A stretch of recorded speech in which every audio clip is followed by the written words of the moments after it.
What is the next big thing? For us, it will be not in terms of sales, but we have the plan to launch at the end of 2020 a fuel cell vehicle with hydrogen.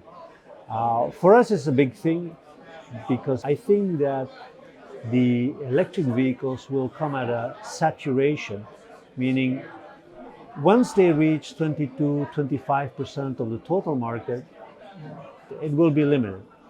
The limitation will be come in 2030, I think. But I believe that in the future, fuel cell vehicles will have much more potential. Of course, today fuel cell vehicles are very expensive and it's very difficult to charge because there's nowhere to charge. But as we move on in the future, there will be.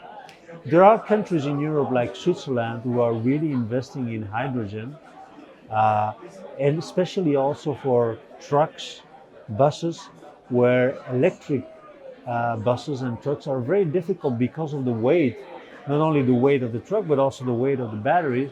And there it makes much more sense. Once you develop the infrastructure for trucks and buses, it will be easier also for cars.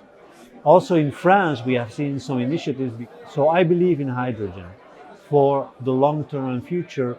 And I think EV, electric cars, have a limitation. They will not go beyond 25% of the market, but hydrogen has no limitation.